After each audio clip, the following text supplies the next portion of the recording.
예, 안녕하세요. 저는 프론티어 과학부 그리고 화학과에 중복 배치되어 있는 이제 신임교원 유지웅이라고 하고요.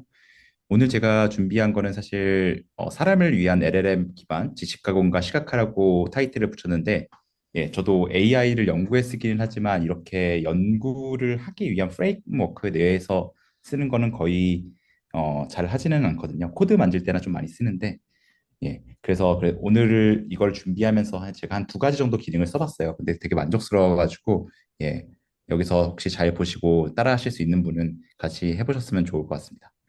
그래서 이제 그 사람을 위한 LLM 기반 지식 가공과 시각화라고 했는데, 사람을 위한 거다 보니까 두 가지가 있습니다. 처음 이제 AI를 쓰면 좋은 점이 더 빠른 생산을 할 수 있고요. 그 얘기는 이제 더 빨리 퇴근이 가능하거나 혹은 단위 시간에 더 많은 양의 일을 할 수 있다는 얘기겠죠. 대학원생 입장에서는 어쨌든 빨리 퇴근하는 게 중요할 수도 있는데, 두 번째는 이제 더 나은 품질. 이거는 사실은 이제 저희가 어떤 마감일이 다가와 있는 일들, 예를 들면 뭐 입사 지원서나 아니면은 기획안을 쓰거나 아니면은 어쨌든 단위 시간 내에 마감해야 되는 일들을 할 때 모든 파트의 100% 일을 쏟기가 힘듭니다. 그러다 보니까 어떤 부분은 좀 미진하고 어떤 부분은 좀 잘하게 되고, 혹은 이런 경우도 있습니다. 예를 들어 글은 굉장히 잘 쓰는데 그림을 그리기가 좀 힘든 사람들, 뭐 3D로 플롯하는 게 좀 힘든 사람들, 이런 사람들이 있을 수 있습니다. 그렇기 때문에 그런 부분, 그러니까 모든 부분이 육각형을 이루고 있는 사람이 아니면은 사실은 품질은 어느 정도 떨어지는 부분이 있고 월등한 부분이 있고 저마다의 스킬셋이 좀 다를 겁니다. 그래가지고 제가 그 LLM을 써가지고 보완하고 싶은 점은 빠른 생산과 더 나은 품질, 이렇게 좀 생각을 잡았습니다. 그래서 AI가 이제 그 사람을 대체하는 것보다는요, 이제 그런 육각형이 좀 찌그러져 있는 사람들을 위해서 그거를 이제 좀 보완하기 위해서 혹은 더 증폭하기 위해서 쓰는 방향으로 LLM을 써보고자 합니다. 그래서 제가 처음에 찾았던 거는 이제 LLM 위키라고 요즘에 안드레아 카파시가 제안한 개념인데, 요거는 안드레아 카파스가 이번에 엔트로픽으로 이전을 했거든요. 원래 오픈AI 공동 창업자이다가.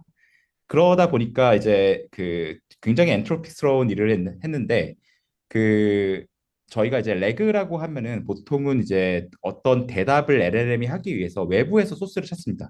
저희가 뭐 검색을 걸어둔달지 아니면 딥 리서치 이런 걸 해두면은 검색을 해가지고 찾아서 이제 원문 조각조각해서 얘기를 하는데, 이거는 이제 생각을 해보면 N개의 자료가 있으면은 그 N개에서 색인을 할 겁니다. 그러니까 예를 들면은 어떤 그 파트에서 어떤 유기 물질에 대한 정보를 찾으려면 그 유기 물질이 있는 거를 매번 검색하고 그래야 되는데, 그 LLM 위키 쪽으로 가게 되면 저희가 이제 하는 일이 뭐냐면요, 지식 지도를 만드는 겁니다. knowledge graph라고 하는 이제 프레임워크를 만들어 놓고 어떤 정보를 찾기 위해서 이 LLM 위키 기반 그래프 위에서 그러니까 말하자면 그래프 위에서 레그를 하는 느낌입니다. 외부에서 정보를 찾는 게 아니라 그 그래프를 생성해 놓고 그래프 위에서 이 그래프의 노드에 있으면 어느 엣지를 따라서 다음으로 가야 될까, 이런 것들이 라우팅이 되게 되고요.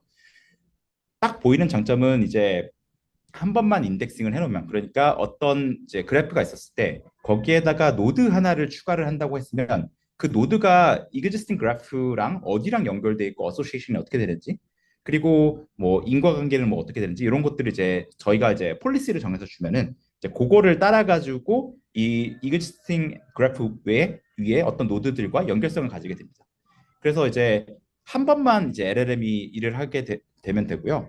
이제 좋은 점이라고 하면은 여기 오른쪽 아래에 있는 것처럼 레그 대비 굉장히 답변을 잘하고, 그리고 토큰 수도 굉장히 줄여서 찾게 됩니다. 왜냐면은 저희가 n개의 그 소스가 있다 그러면 n개를 원래는 다 뒤졌어야 되는데, 여기서는 이제 관련된 무언가를 찾으면 되겠기 때문에 그 관계성을 따라서 엣지들을 호핑호핑하면서 정보를 찾을 수가 있게 됩니다. 그래가지고 LLM 위키를 만들어 놓는 게 굉장히 이득이 있게 되고요.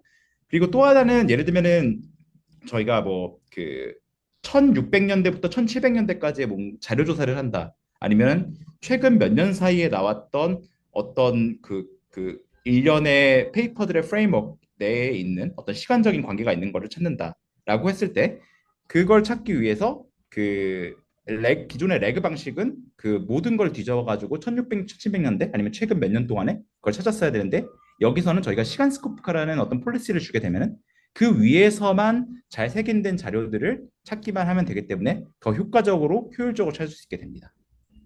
그래서 이런 장점이 있게 되고요. 실제로 하는 거는 되게 편합니다. 예. 그냥 그 LLM 위키라는 거를 만들겠다고 생각하면 저희가 많이 쓰는 툴 중에 하나가 그래피파이라고 해가지고 그래프 구조 위주를 만들어주는 게 있거든요. 그러면 이제 그 어떤 논문이라고 한다면 논문 안에 있는 논리지들의 청크가 있을 겁니다. 예를 들면 메소드라든지 메소드 중에서도 무슨 A 메소드, B 메소드, C 메소드를 써서 뭐 합성을 했다라고 하면 A, B, C가 하나의 청크가 될 거고요. 그런 것들을 해가지고 그거를 다 그래프로 이어놓습니다. 그러면은 그 그래프화된 네트워크가 다 만들어지고요. 그러니까 PDF를 그냥 150개, 200개를 한 번에 던진 다음에 폴리스를 주고 그거를 LLM이 읽게 해가지고 어소시에이션을 계속 만들어 나가는 구조죠. 그걸 좀 잘 하면은 여기 그 고려대학교 안준영 교수님이 구현체로도 아예 그 GitHub 페이지로도 만들어 둔 게 있는데요. 이런 식으로 해가지고 뭐 그 1, 2 스텝 가는데 사실 5분이면 됩니다. 예. 그냥 챗GPT 쓰는지 아니면 클로드 쓰는지 뭐 그거 하고 이제 쭉 가가지고 3번이 키인데요. 결국에 저 잘 만들어 놓은 GitHub 페이지에서 해가지고 그 LLM에다가 이거 해달라고 그러면 그냥 한 번에 세팅이 됩니다. 근데 저는 뭐 이렇게 하기는 조금 좀 부담스러워가지고 그냥 제 로컬 LLM 그 머신에다가 그냥 했는데요. 그러고 나면 보이는 게 이런 모습입니다. 논리지들이 엄청나게 그 집약적으로 이렇게 모여가지고 군집을 이루고 어소시에이션 되어 있고 이런 것을 보실 수가 있고요. 실제로 그래서 이제 하나 열어보면은 제가 쓴 논문 중에 하나인데 뭐 여러 가지 이제 그 컨트리뷰션이나 여기 나오는 컨셉들이 있어가지고 가령 여기서 이제 연관된 컨셉 중에 여기서 그뭐 아이터레이티브 볼츠만 인버전 같은 걸 눌러보면은 뭐 이런 식의 사실 내용이 있는 건데 이것도 PDF 소스로부터 따올 수도 있고 혹은 꼭 이게 가진 PDF부터 안 해도 됩니다. 여기서 나오는 어떤 개념이 사실은 수학적으로 잘 정의되거나 물리적, 화학적으로 잘 정의된 개념이면은 외부의 소스에서 따와도 된다고 이제 명령을 내리면은 그렇게 따와가지고 빌딩을 할 겁니다.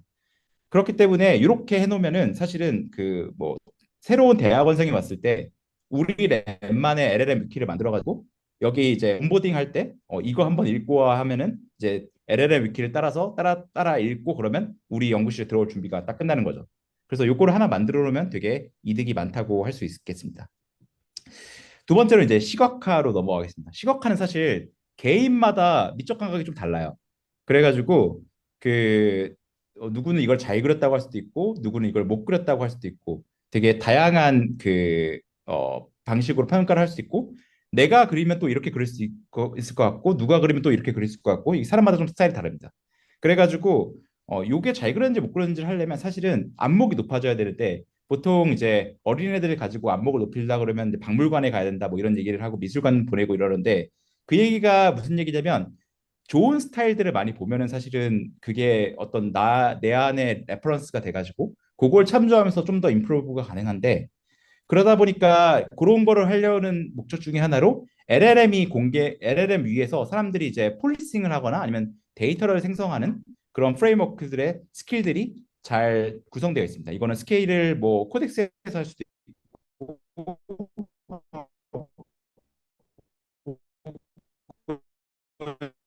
인데 이분이 공개해 주신 걸 보면은 뭐 블렌더라는 이제 3D 렌더링 프로그램을 이용해 가지고 오른쪽 같은 거를 바로 로컬에서 생성할 수 있는 그런 것도 할 수 있고요. 혹은 그 2D 피규어 같은 경우에는 뭐 요즘에 네이처 스킬스라고 해서 네이처 포맷으로 바꿔주는 그런 게 있습니다. 그래가지고 뭐 제가 이제 했던 거는 뭐 왼쪽 같은 이제 그림들 중에 이제 뭐가 더 좋을까 해서 블렌더 아톰 렌더를 해보면은 뭐 오른쪽 같은 걸로 이제 점점점 바뀌는데 그러면 이 중에서 제가 몇 개 샘플을 뽑아보고 아 이런 스타일로 바꿔봐도 좋을 것 같은데 뭐 라이팅이 너무 과한 것 같은데 뭐 이런 판단을 할 수가 있겠죠. 그래서 이런 안목들을 조금씩 그 넓혀가는 게 저는 중요하다고 생각을 하고요. 그래서 이런 용도로 한번 사용해 보면 좋을 것 같습니다. 2D 플롯도 마찬가지입니다. 이거는 이제 네이처 피규어라고 하는 건데요. 요 스킬셋 아래 보면 뭐 네이처 피규어도 있고 네이처 폴리싱도 있고 네이처 라이팅도 있는데 예. 사실 그 어떤 매뉴스크립트를 준비할 때 제일 이제 걸리는 경우 중에 하나가 이제 내 폰트 사이즈가 네이처 가이드라인이나 뭐 피지컬 리뷰 레터나 ACS 가이드라인을 잘 맞는가 이런 것들이 걸릴 텐데 예.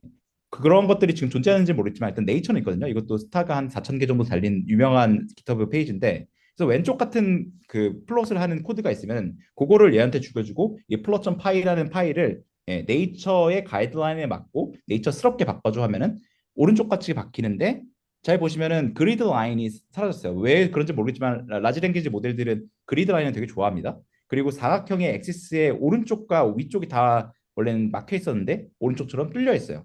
예. 그리고 폰트 사이즈나 피규어 사이즈도 인치수가 맞게 딱 그 인치수에 맞게 조절을 해줍니다.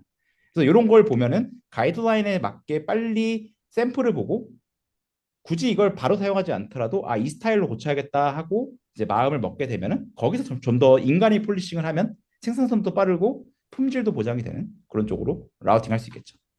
예. 그래서 제가 오늘 준비한 거는 여기까지고요. 예. 뭐 질의응답할 시간 없을 것 같은데 예. 저는 오늘 여기까지 하겠습니다. 네. 감사합니다.